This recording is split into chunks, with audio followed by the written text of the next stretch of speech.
ओम शांति। आज समय बहुत हलचल का आ रहा है, तो उस हलचल के समय में हम अपने मन को शांत कैसे करें।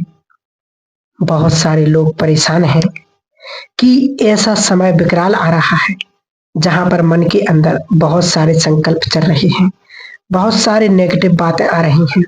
क्या होगा, क्या दुनिया ऐसे ही खत्म हो जाएगी? और बहुत सारे लोगों की सवाल भी ये मन में शुरू हो गए। लेकिन आप हमेशा एक चीज याद रखें, रात के बाद दिन आता है, लेकिन दिन और रात के बीच में आता है प्रभात, जिसको हम अमृत वेला कहते हैं या ब्रह्म मुहूर्त कहते हैं। तो हमें ये ध्यान रखना है कि क्या हम एक एक पल वेस्ट तो नहीं कर रहे हैं। हमारा जो एक एक पल है, क्या ये अच्छे कर्मों में जा रहा है? अगर समय निकट आ रहा है, अगर विकराल परिस्थितियां आ रही हैं, तो आप अपने आप को आध्यात्मिकता से जोड़ो, क्योंकि ये समय का इशारा है।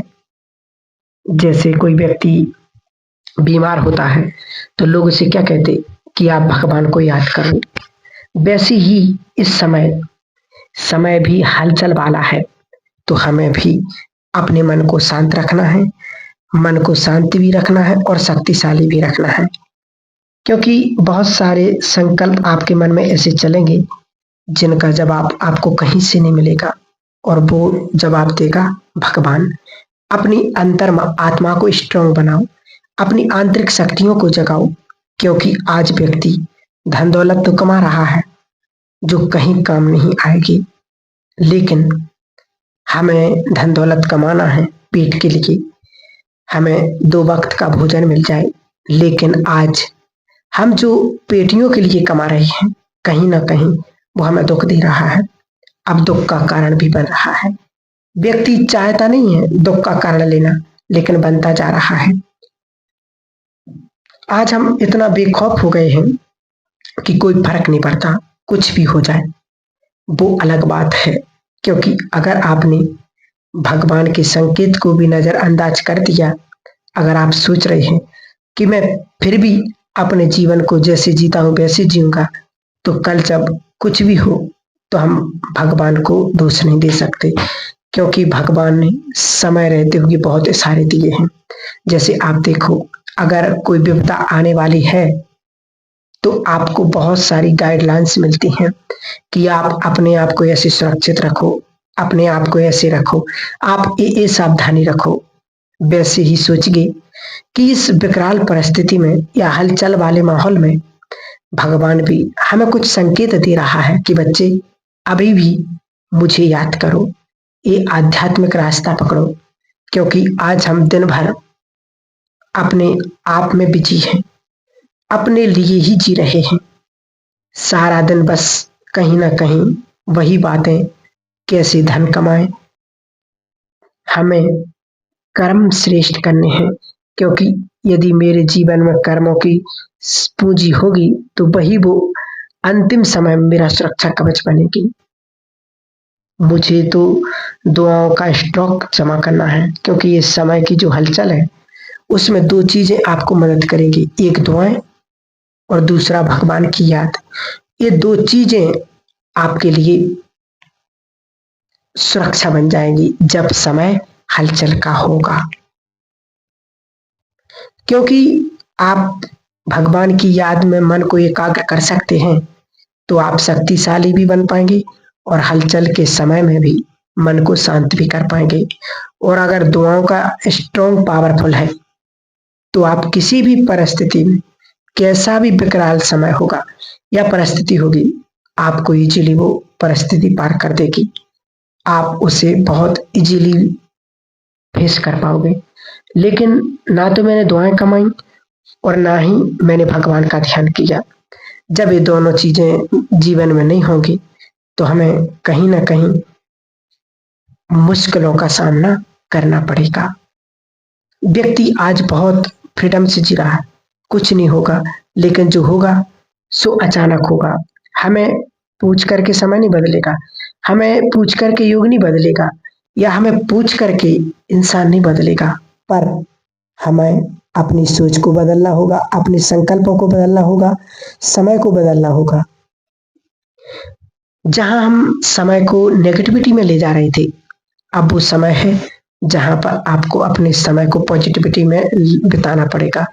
आपको यदि इस समय से बचना है तो आप चीज एक गांठ बांध लें कि आप अपने मन को पॉजिटिव संकल्पों से भरें। शांत रखना है, मेडिटेशन करना है, और अगर परिस्थितियों में खुद को बचाना है, सुरक्षा कवच देना है, तो वो है दुआएं, क्योंकि यही चीजें आपके अंतिम समय का सुरक्षा कवच है, जो आपके मन को शांत भी करेगा, आपको खुशी भी देगा और आपको हर परिस्थिति में मदद भी करेगा। तो कोशिश करें, मुझे कुछ क्षण भगवान की याद में रहना है, और यदि वो अमृत वेला है तो बहुत अच्छा, क्योंकि अमृत वेला वो समय है जब स्वयं भगवान हमारी 100% मदद भी करते हैं और 100% हमारी शक्तियों से हमें भरपूर करता है। इसलिए कोशिश करें। अगर आप ये सोच रहे हो कुछ नहीं होगा, देखिए इस समय का खेल है, कभी भी बदल सकता है, लेकिन हमें अपने समय को बदलना है, अपने अंदर की जो भावना है उनको बदलना है। जहां पर मैं भगवान को समय नहीं देता था, अब शुरू हो जाओ, क्योंकि लास्ट समय में बहुत सुंदर भी आ रहा है और बहुत सुंदर भी चल रहा है। इसलिए अपने आप से बातें करें कि मुझे अपने आप को कहीं भी उलझाना नहीं है। उलझने बहुत हैं, चाहे परिवार में भी हैं, पर्सनल लाइफ में भी हैं, क्योंकि हम अब उस समय पर पहुंच गए हैं। अटेंशन से सुने इस बात को, सृष्टि चक्र में हम उस समय पर पहुंच गए हैं जहां सभी के पूर्व जन्मों के विकर्म जागृत हो रहे हैं, संस्कार जागृत हो रहे हैं। वास्तव में कहीं ना कहीं तो आत्माओं के, लोगों के जो कर्म हैं वो कहीं ना कहीं अब जागृत होना शुरू हो चुके हैं, क्योंकि हर आत्मा को अपने कर्मों का हिसाब यहीं पर चुकतू करना है। इसलिए तो आज हम देख रहे संसार में कितनी लड़ाई झगड़े बढ़ चुके, कितने डिवोर्स के केस बढ़ते जा रहे हैं। इस संसार की वो महामारी है कि आज पूरा विश्व में यही, क्योंकि आज किसी के भी जीवन में एक सहन शक्ति, समाने की शक्ति, एक दूसरे को परखने की शक्ति समाप्त हो चुकी है। सचमुच इस समय की बहुत बड़ी मांग है समय का, और इस जीवन में बहुत कुछ जानने की जरूरत है। यदि किसी के अंदर कोई विकार दबा हुआ था तो वो ऊपर आ रहा है वास्तव में।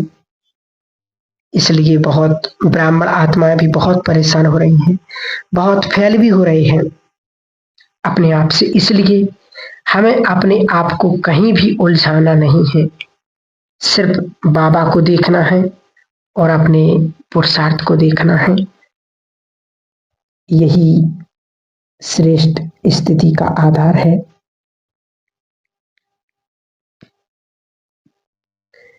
तो आज ऐसी स्थिति भी हो रही है कि बहुत लोग परेशान हैं, अचानक सोचते हैं कि हमारे कर्मों की सजा मिल रही है। हमने ऐसा कौन सा कर्म किया है जिसकी वजह से आज हमें ये रोना पड़ रहा है, आज हमें अशांति का सामना करना पड़ रहा है।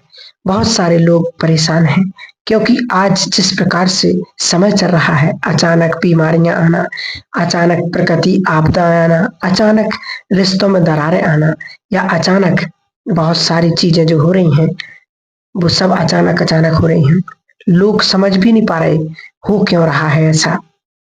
वो इतनी ऊंचाई पर था, फिर एकदम से गिर गया। वो अपने आप को पावरफुल समझ रहा था, परंतु कमजोर हो गया। क्यों? आज ये चीजें क्यों हो रही हैं? क्योंकि आज बहुत सारी परिस्थितियां चल रही हैं जहां पर हमें अचानक कर्मों की सजा मिल रही है। बहुत सारे लोग परेशान हैं कि हमें ये क्यों सहन करना पड़ रहा है। व्यक्ति घूमने गया है, अचानक विपदा आ गई, वापस घर नहीं आया। व्यक्ति कहीं ट्रेवल कर रहा है, अचानक एक्सीडेंट हो गया, घर लौट कर नहीं आ रहा है। घर से बाहर निकला, हार्ट अटैक आया, वापस घर नहीं आया। तो ये क्या है वास्तव में?